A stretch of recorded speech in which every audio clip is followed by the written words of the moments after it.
बिस्मिल्लाहिर्रहमानिर्रहीम। स्टूडेंट, आज जो हमारा टॉपिक है ना, आपको मैं बताऊंगी नल हाइपोथेसिस अगर क्या हो तो क्या बनाना है, अल्टरनेटिव अगर आपको गिवन है तो क्या हो, टेस्ट आपने कौन से यूज़ करना है, लोकेशन ऑफ रिजेक्शन रीजन।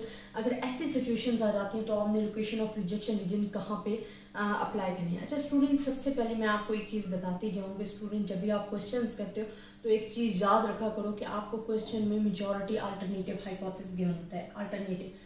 लेकिन अगर उन्होंने खुद मेंशन कर दिया है तो फिर तो आपके पास वो नल एंड अल्टरनेटिव दोनों मेंशन कर देते हैं। लेकिन अगर मेंशन नहीं है तो आपको अल्टरनेटिव हाइपोथेसिस गिवन होता है, आपने उसके ऑपोजिट बनाना होता है।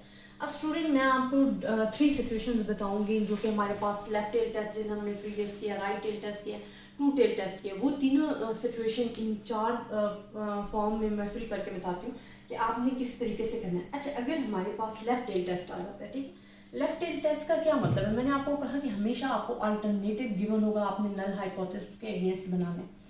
अब ये थीटा हमारे पास क्या है कि आपकी पॉपुलेशन है और जो आपकी वैल्यू में थीटा नॉट से शो कर रही हूँ।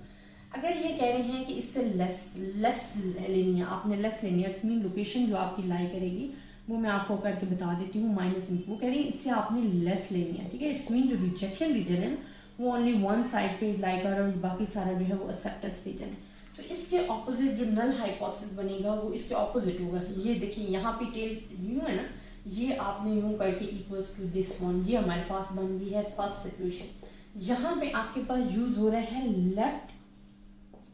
लेफ्ट टेल टेस्ट जो कि वन टेल टेस्ट में ही आता है, लेकिन ये लेफ्ट साइड पे राइट रहता है। अब इसकी लोकेशन ऑफ रिजेक्शन रीजन है, हम कहते हैं जो rejection region is located to the left tail of the sampling distribution under H naught. ये हमारे पास क्या है कि लेफ्ट टेल पे जो है रिजेक्शन रीजन जो हमारे पास लाई कर रहे हैं वो कहाँ पे, लेफ्ट साइड पे रिजेक्शन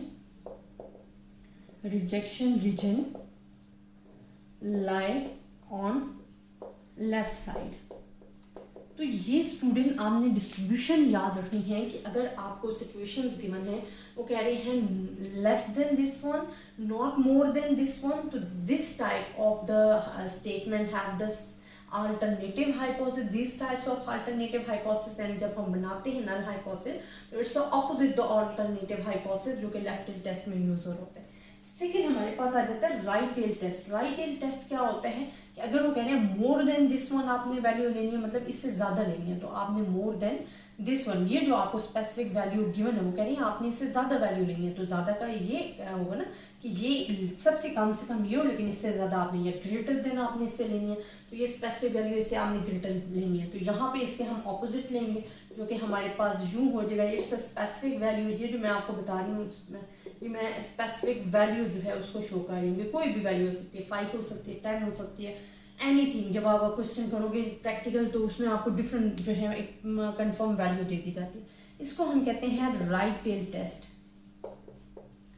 राइट टेल टेस्ट, यहाँ पे जो डिस्ट्रीब्यूशन बनती है ना, तो वो rejection region lie on the right side है, ठीक है। लाई ओनली वन साइड पे कर रहा होता है रिजेक्शन रीजन, बाकी आपके पास अगर वैल्यू इस एरियाज में अप्लाई हो जाती है तो या फॉल हो जाती है तो एक्सेप्ट हो जाएगा, अदरवाइज जो है आपके पास रिजेक्ट हो जाएगा। Third situation is the most important, ये एक तरह की आपकी समरी है जो कि आपने याद रखनी कि अगर हम कहते हैं कि हमें गिवन है कि it's not equals to this one specific value, तो ये इसके ऑपोजिट होगा, इक्वल्स टू दिस वन। अब वो डिपेंड करता है आपकी डिस्ट्रीब्यूशन पे कि वो किस तरह, इसको हम कहते हैं कि टू टेल टेस्ट। अच्छा, ये आपकी डिस्ट्रीब्यूशन पे डिपेंड करता है कि जो आपकी वैल्यू वो फॉल करके एक्सेप्टेंस या रिजेक्शन रीजन में, बिकॉज इसमें हमारे पास अक्सर वैल्यूज जो आती हैं प्लस माइनस दोनों आती हैं, ठीक है। इसमें माइनस प्लस जिस तरह आ रही होगी तो उसी हिसाब से हम डिस्ट्रीब्यूशन बना रहे होते हैं।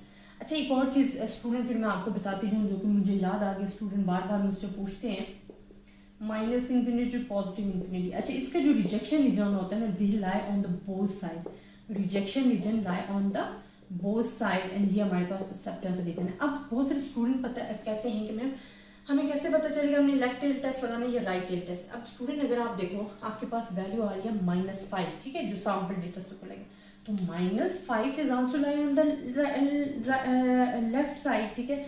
-5 यहाँ पे लाई करेगा, तो इस वजह से यहाँ पे अगर हमारे पास पॉजिटिव 5 आ रहा है तो इट्स मीन ये हमारे पास राइट टेल टेस्ट होगा। और ये हमें कहाँ पे पता चलता है, हमें पहले नहीं पता चलता कि हमने जी लेफ्ट साइड पे लगाना है राइट साइड पे, जब आप सैम्पल डेटा, जो हमारे पास 6 स्टेप्स ऑफ हाइपोथेसिस है ना, जब आप सैम्पल डेटा को सॉल्व करते हो तो उसमें जो वैल्यू आती है, ठीक है, जो सैम्पल डेटा, जो टेस्ट स्टैटिस्टिक में फार्मूला यूज हो रहा है, उस फार्मूले में हम वैल्यू पुट करते हैं, जो हमारे पास वैल्यू आती है वो आपको बताती है कि नेगेटिव वैल्यू है या पॉजिटिव वैल्यू, तो वो किस साइड पे लाई करेगी, वो मोर देन या लेस देन। और फिर आपको ऑलरेडी क्वेश्चन में भी मेंशन होता है कि आपने नॉट मोर देन लेना है, नॉट लेस देन लेना है। तो ये दोनों चीजें मिला के आपने डिस्कस करना होता है कि जो आपकी डिस्ट्रीब्यूशन है वो किस टाइप की बनेगी, आपकी क्रिटिकल वैल्यूज कहाँ पे फॉल करेंगे, और ये आपने चीज़ें जो है माइंड में रखनी है। और यही 3 टेस्ट जो हैं बार बार आपके लिए यूज़ हो रहे हैं कि जी लेफ्ट टेल टेस्ट यूज़ हो रहा है, राइट टेल हो रहा है, 2 टेल टेस्ट यूज़ हो रहा है। तो इंशाल्लाह इससे रिलेटेड अब नेक्स्ट में आपको एग्जांपल्स करवाऊंगी। आई होप आपको लेक्चर समझ में आएगा। लेकिन स्टूडेंट अगर आपको फिर भी इनसे रिलेटेड किसी किस्म की कन्फ्यूजन है, आप मुझसे डिस्कस कर सकते हो। ज़्यादा से ज़्यादा अपनी दुआओं में याद रखिएगा। अल्लाह हाफिज़।